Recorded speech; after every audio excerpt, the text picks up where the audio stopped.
सबके हिंदी.com। एक नजर अब तक की सुर्खियों पर। संयुक्त राष्ट्र सुरक्षा परिषद में कल बुधवार को लाए गए एक प्रस्ताव जिसमें गजा पट्टी तक मानवीय सहायता पहुंचाने की अनुमति देने की बात कही गई थी, उस प्रस्ताव को अमेरिका ने वीटो कर दिया है। कल बुधवार को जब संयुक्त राष्ट्र सुरक्षा परिषद में यह प्रस्ताव लाया गया तो 12 सदस्यों ने इसके पक्ष में मतदान किया और रूस और ब्रिटेन गैर हाजिर रहे। वहीं अमेरिका ने इस प्रस्ताव पर वीटो कर दिया, यानी इसका मतलब ये हुआ कि अधिकांश सदस्य देशों की सहमति के बावजूद यह प्रस्ताव आगे नहीं बढ़ सकता था। हालांकि ऐसा करने के पीछे अमेरिका ने अपना तर्क रखा है। संयुक्त राष्ट्र में अमेरिकी राजदूत लिंडा थॉमस ग्रीनफील्ड ने मतदान के बाद 15 सदस्यीय परिषद को बताया कि हम जमीनी स्तर पर कूटनीति का कठिन काम कर रहे हैं। हमारा मानना है कि हमें इस कूटनीति को आगे बढ़ने देना चाहिए। उन्होंने कहा, हाँ, प्रस्ताव के संकल्प महत्वपूर्ण हैं, लेकिन हम जो कार्रवाई करते हैं वह जमीनी हो और तथ्यपूर्ण होनी चाहिए। हमें प्रत्यक्ष कूटनीति प्रयासों का समर्थन करना चाहिए। इस प्रस्ताव में इस्राएल के आत्मरक्षा के अधिकारों का कोई उल्लेख नहीं किया गया। परिषद को यह अधिकार प्राप्त करने की जरूरत है। गजा पट्टी तक मानवीय सहायता पहुंचाने के लिए संयुक्त राष्ट्र सुरक्षा परिषद में कल बुधवार को लाए गए प्रस्ताव को अमेरिका द्वारा वीटो किए जाने पर वोटिंग के दौरान गैर हाजिर रूस ने कड़ी प्रतिक्रिया दी है। रॉयटर्स के मुताबिक यूएन में रूस की राजदूत वासिली नेबेंजिया ने कहा कि हम एक बार फिर अपने अमेरिकी सहयोगियों के पाखंड और दोहरे स्टैंड के गवाह बने हैं। एनसीपी प्रमुख शरद पवार द्वारा फलस्तीनियों का समर्थन किए जाने को लेकर केंद्रीय मंत्री पीयूष गोयल ने उन पर निशाना साधा है। दरअसल शरद पवार ने हाल ही में एनसीपी की एक बैठक के दौरान कहा था कि भारत के पूर्व प्रधानमंत्री जवाहरलाल नेहरू, इंदिरा गांधी, राजीव गांधी, अटल बिहारी वाजपेयी भी फिलिस्तीन के साथ मजबूती से खड़े थे। यह हमेशा भारत सरकार का रुख था, लेकिन यह बहुत दुर्भाग्यपूर्ण है कि पहली बार हमारे प्रधानमंत्री असली मुद्दे को छोड़कर इसराइल के साथ खड़े हो गए।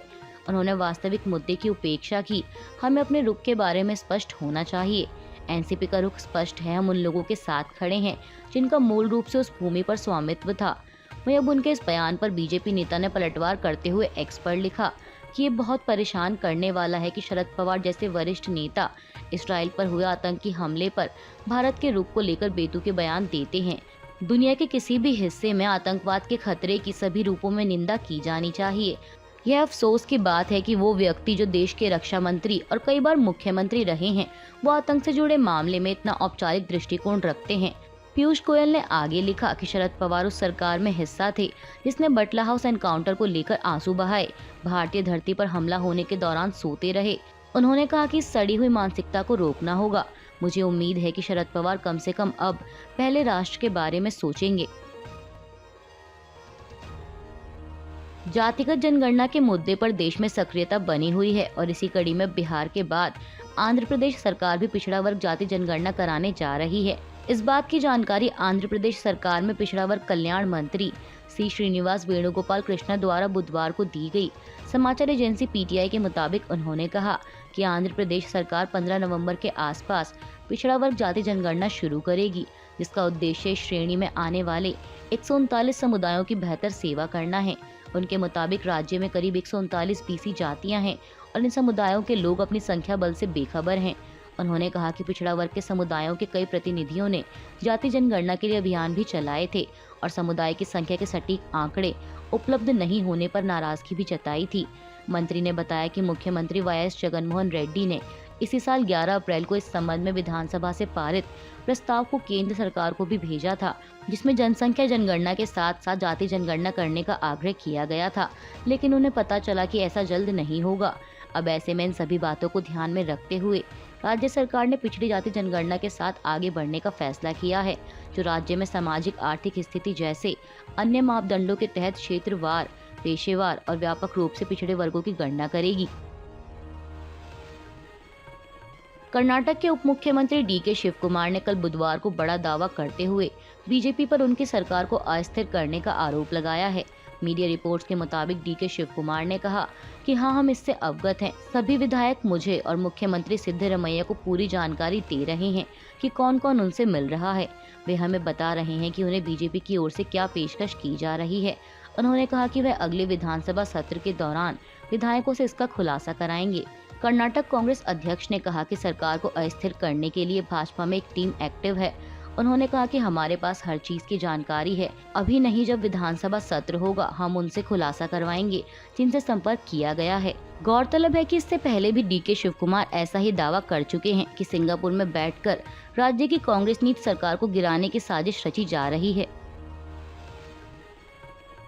तेलंगाना में होने वाले विधानसभा चुनाव से पहले जनसेना पार्टी और बीजेपी के साथ चुनाव लड़ने की चर्चा जोर पर है।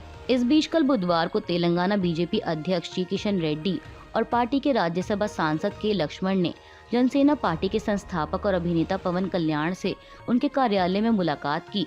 अब ऐसे में दोनों पार्टियों के तेलंगाना में चुनाव पूर्व गठबंधन की संभावना और भी बढ़ गई है। समाचार एजेंसी पीटीआई के मुताबिक जनसेना पार्टी प्रमुख पवन कल्याण के हवाले से कहा गया है कि चुनाव से पहले गठबंधन पर स्थिति 1 या 2 दिनों में स्पष्ट हो जाएगी। साथ ही बता दें कि पवन कल्याण की ओर से बीजेपी नेताओं से कहा गया है कि उनकी पार्टी कम से कम 30 सीटों पर चुनाव लड़ेगी। वहीं इससे पहले 2 अक्टूबर को उन्होंने 32 सीटों पर चुनाव लड़ने की घोषणा की थी। तेलंगाना की सत्तारूढ़ बीआरएस को अक्सर बीजेपी की बी टीम बताने वाले कांग्रेस नेता राहुल गांधी ने एक बार फिर दोनों पार्टियों पर जमकर निशाना साधा है। दरअसल तेलंगाना चुनाव के लिए चुनाव प्रचार में जुटी कांग्रेस ने कल बुधवार को राज्य में एक रोड शो किया।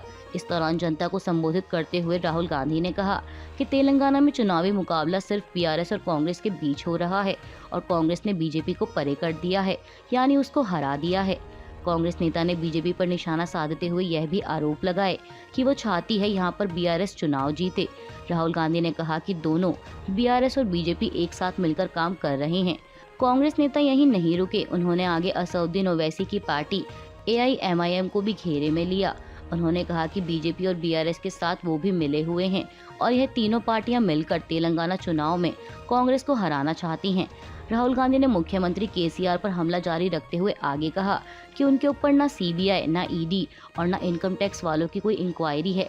इसका मतलब ये है कि सीबीआई या ईडी ने तेलंगाना के सीएम के खिलाफ कोई मामला दर्ज नहीं किया है। वहीं विपक्ष के सभी नेताओं पर केस लगे हुए हैं। मेरे ऊपर ही 24 केस लगे हैं। मेरा घर और लोकसभा सदस्यता तक छीन ली गई, लेकिन आपके सीएम के ऊपर कोई केस नहीं है। इसलिए अगर आप केसीआर को वोट देंगे तो यह बीजेपी को जाएगा।